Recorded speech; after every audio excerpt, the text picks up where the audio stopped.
Alright, well this is a follow-up to a previous post I made about these shoes. This is made by an Italian company called UDog. UDog.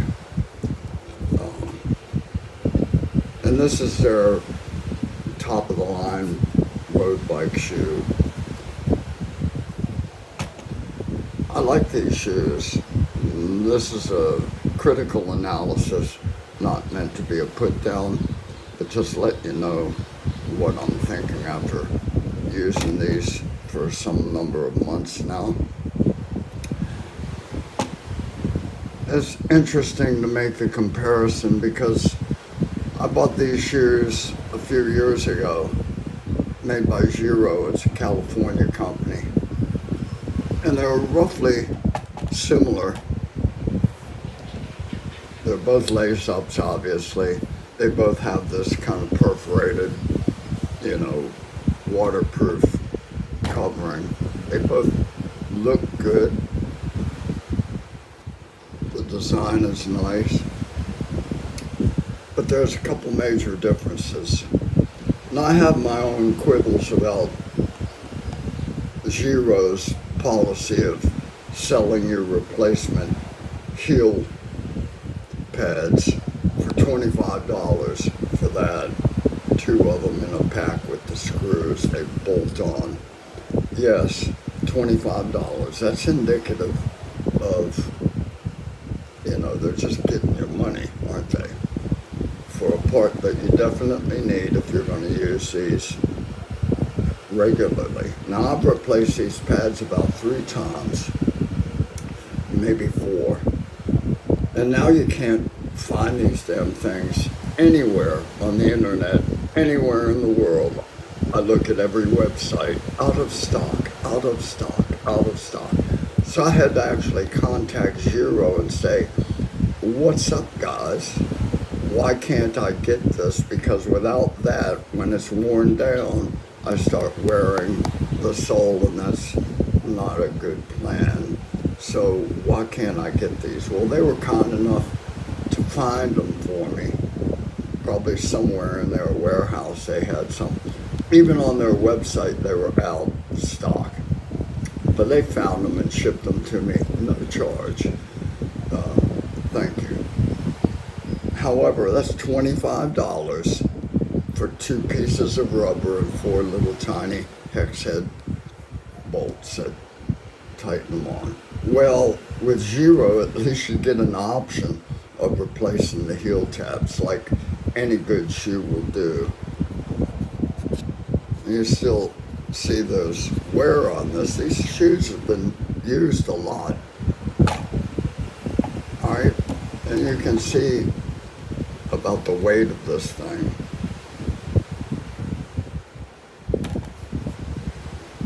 $375 with the, what do they call this insole? It's an Ice Bug Slim insole and the entire speed plate, cleat, and aero surround. Okay, $375. I keep changing this.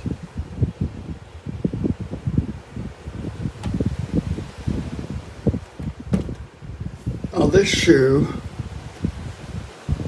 is also a very nice design. Aesthetically, I like both of these shoes. They look good, they're well made.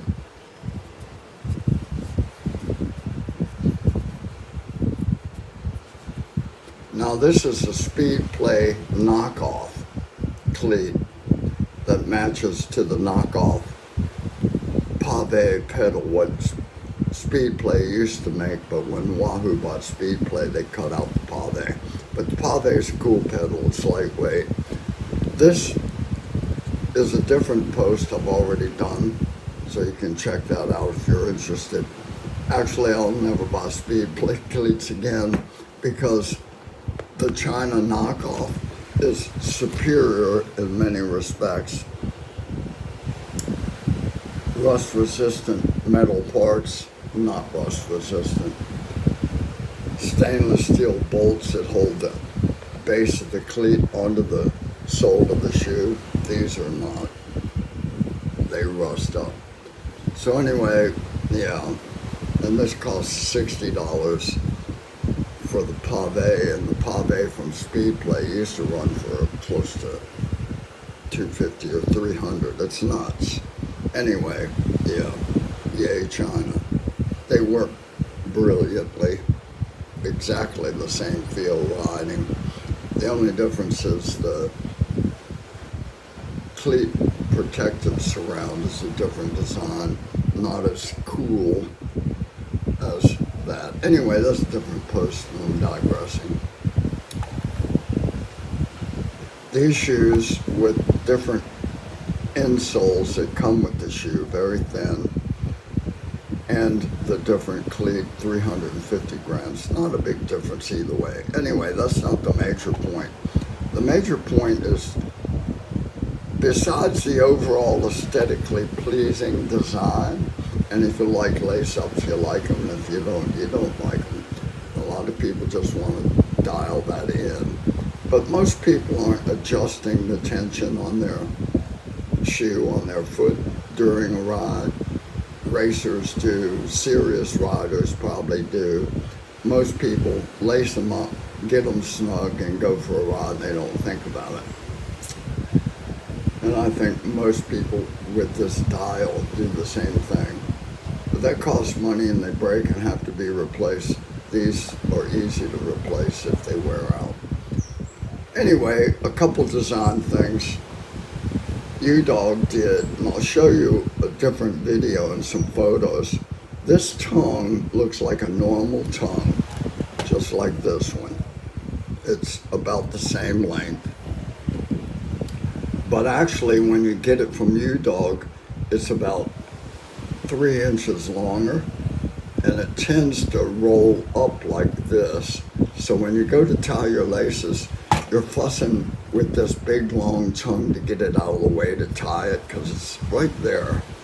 And then once you tie it, you take the bow that you tied and you stuff it up inside the longer piece of the tongue, and then you roll it over and the tongue goes in there.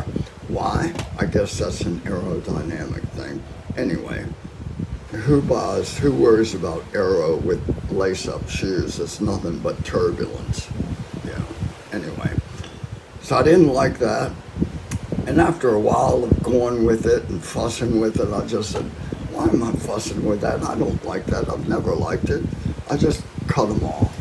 And then I took it down the street and had the sewing lady sew a hem on there. She charged me about 50 cents for both. So that thing is a design innovation that makes a negative difference.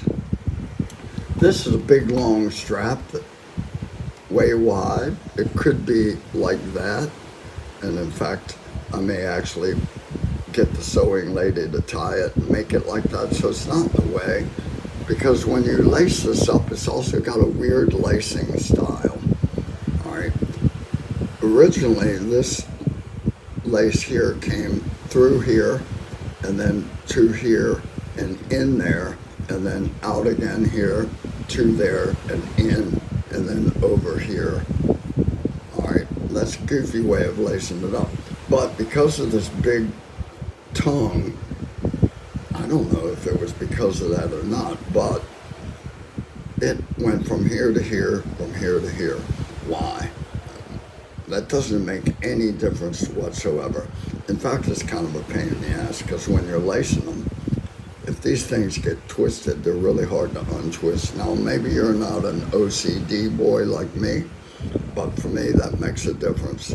I want these not to be all twisted up. I want them to go through there cleanly.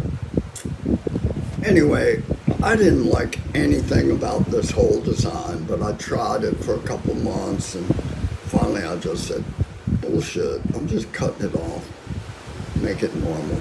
So now I just tie a bow and stuff it under there, and it does exactly what the Giro does. But look how the Giro did it.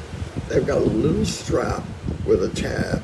It's easy. You tie the bow and you stick it under there, and the strings don't flop around and possibly get caught in a chain wheel or whatever. Yeah. Giro just made shoes with laces and ran them in the holes, like have been done for 1,000 years or more, who knows. And they also have this heel tab that's replaceable, all right?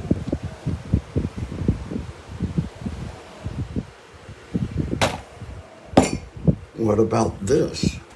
Well, this is not replaceable. It's one piece that's glued onto the sole and another tab glued on here. Now this is typical. You don't usually get to replace these, but they don't wear out as much as heel tabs. Now you can see I've used these shoes on multiple types of shoes, so I don't use the same shoe all the time. I've used these shoes maybe 20 times, and I'm already, this is my right foot, that's my dominant foot, that's my foot down foot. So when I start from a stopping position, I'm pushing off of this foot. Naturally, this one is going to wear a little bit more than the left side shoe. The left side shoe hasn't worn much at all. This one, you can see where it's worn on the very edge. It's going away. So I sent UDog customer service a message and said, what's up with the non-replaceable heel pad? What do I do? And they replied kindly after a few days and said, oh, we've rigorously tested this material and it will last, quote, thousands of steps. Well, what's thousands mean? More than one is what it basically means. And it could mean 20,000 steps or 100,000. But they're not saying. They said thousands of steps. So I wrote the nice customer service person back and said, well, here's some arithmetic for you. I have to walk about 75 steps once I put these shoes on to get from my bike port up to where I'm gonna start my ride. 75 up, 75 back. That's 150 steps every time I ride, minimum. Not counting how many steps while I'm wearing them during the ride or pushing off. So let's see, 10 rides is more than 1,000. 20 rides is thousands of steps. 100 rides, so like in a year, that's going to wear off. It already looks like it. It's only about 4 millimeters thick back here. That's going to go away. So, all right, if you don't want to just throw your shoes out, I guess you walk around on the soles. That won't be cool or safe. I bought some material from AliExpress. Here it is. It's a roll of material that's not nearly as hard as this stuff. So I don't know that's going to work well.